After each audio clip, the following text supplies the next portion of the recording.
Hey, welcome back to the ZombieTactics channel. Today I want to talk a little bit about training and a little bit about something called the run and gun.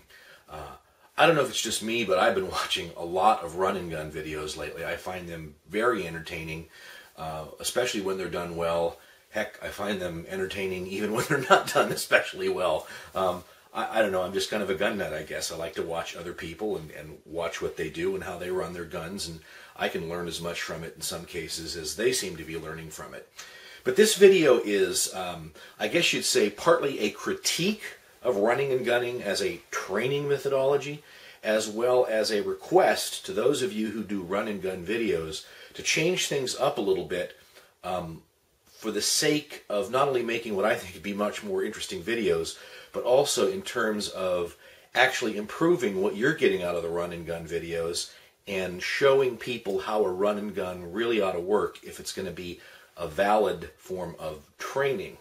Now, if all you're doing is getting together with your friends and setting up a course and you're just running it for fun and you're really not trying to get anything out of it except have fun and work your equipment a little bit, well, then you can just take all these critiques and provisos and suggestions and put them aside. But if you really think of running and gunning as a training opportunity, an opportunity to work your guns, work your gear, work yourself, and improve your abilities and your capabilities to operate in a self-defense or a tactical situation or whatever, then I'd like you to just consider a few ideas.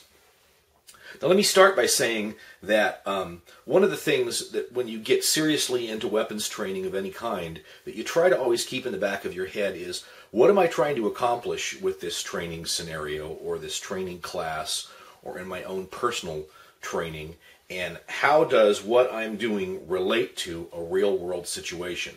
This is one of the reasons why when you go to a handgun class, you will find a lot of schools that they're very insistent that when you bring out the pistol, when you walk up to the line and you're going to load up make the gun ready for a particular exercise, that you go ahead and you do a full combat draw and then bring the gun into your workspace or down to a low ready or wherever they want you to work on the gun.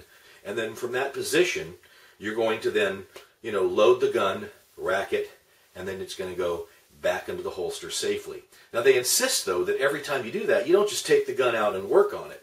That you go ahead and you do a full presentation of that gun using whatever style they teach. And the reason for that is twofold.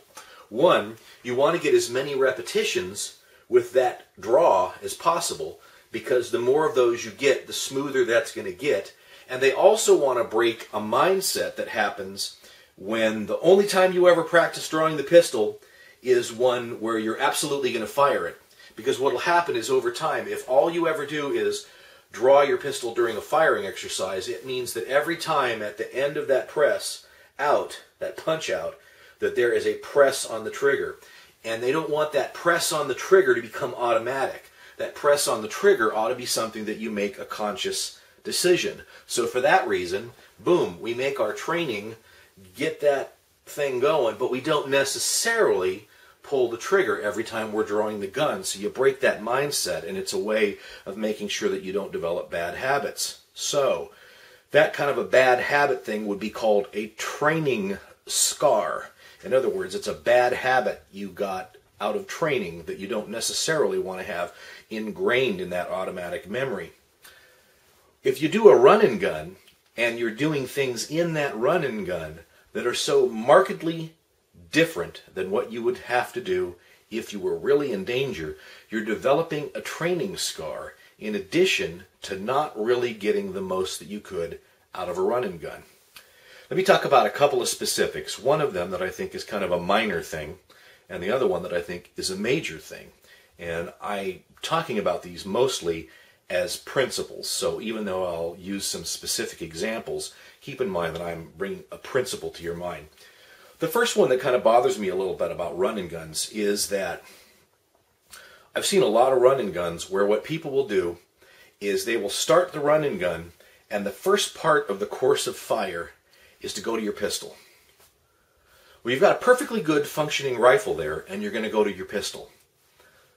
What's wrong with that? What's wrong with that is that there's almost no case where you have a functioning rifle and you're running that kind of a course of fire that's out in the open, where you'd go to a pistol first, you'd run that rifle until the rifle was no longer operable, and then you'd go to pistol.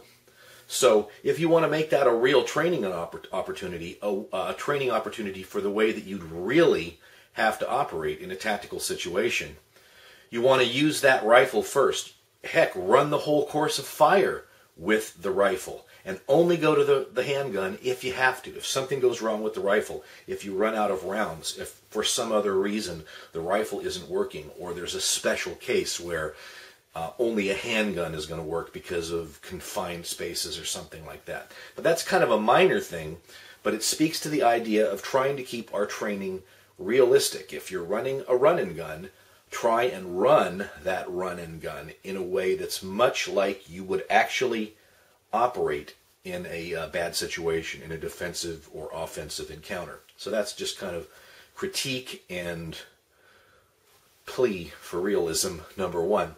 The second one I think is a little bit more serious, and it's probably more likely to cause real problems if a person ever had to actually operate their weapons systems in a defensive manner or in a anti-zombie scenario.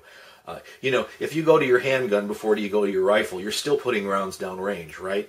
And that can be good or bad. Certainly you'd prefer the rifle or the shotgun, but the pistol will at least get heads ducking. But this second point, I think, is possibly creating a much greater training scar. And it is the tendency for this kind of thing to happen. And I've seen it over and over in run and gun videos. And it is, all right, the beeper goes off, the buzzer goes off, somebody goes, threat, and now you're running, and you're going to come up to your first target, and you present whatever weapon you're going to use. It's a shotgun, it's an AR-15, it's something else, or it's your pistol, whatever you're running. And at some point during that course of fire, something goes wrong with one of your weapon systems. You get a failure to feed on a pistol, for example, or an example. What happens when that happens? Well, what I see over and over when people are doing these run and gun videos is like, okay, time out, everybody stops, you see the camera come around to the side, and the guy's showing the pistol that's got a stovepipe in it, and everybody's kind of looking at it, and the cameraman and the shooter, and maybe the guys that are with you running and gunning are going, gee, you got a stovepipe there, I wonder why that happened. I don't know, should we lube it? Should we strip it down? Should we try this again? Should we run this over? And right off the bat, the training scar you're developing when you're doing that, if you're taking this as a serious training opportunity, is, oh gee, something's wrong with my gun? Time out, man. When is that going to happen if somebody is actually shooting at you? You're not going to get an opportunity to say, hey, time out, the magazine's stuck in my AR, man. I need time to work this out, and I may even need to strip the rifle down and clean it and lube it, and then I'll get it back in the battery, and then we can keep shooting at each other. Okay? Come on, that's never going to happen. So what I'd like to see for those of you that do run and guns is to operate that kind of a failure much more realistically. To say, okay, boom, my AR went down. I've got to go right to pistol then, or something. Or, boom, I've got a failure to feed. I'm going to tap, I'm going to rack, I'm going to bang. Or tap, rang, tap, rack, point, depending upon which way you prefer to train. Wow, I've got a Type 3 malfunction. That's cruddy. Now what am I going to do? I've got a choice to either go to my alternate weapon system, go from rifle to pistol, or from pistol back to rifle, or whatever. Or maybe I'm in a situation where, depending upon what's happening, I've got to solve the problem. I've got to beat the heck out of that gun and rack, and get rounds in that, go to another magazine, whatever I've got to do to, as quickly as possible, get back in the course, get slinging lead down line, and make it a real training opportunity. Otherwise, what you're doing is you're developing a mindset that says, oh, when my gun goes down, I quit. And you're showing that when your gun goes down, you quit to your audience. And that's getting in their head then too. Instead of developing a mindset that says, we're in the fight, we're in the fight, we're in the fight, and no matter what, we're in the fight till the fight is done. So that's just kind of a brief critique and some suggestions for those of you doing run and guns. I know that Perhaps this comes off a little bit critical, being that I don't do run and gun videos myself. I'm a little bit like the guy who's the restaurant critic, who I'm not myself a chef, but I do know what I like to have on my plate. Just a few tactical thoughts from ZombieTactics to work into your personal GunFu and training regimen, especially if you do run gun videos and especially if you put them on YouTube. That's ZombieTactics for today, and we'll see you next time. Bye-bye.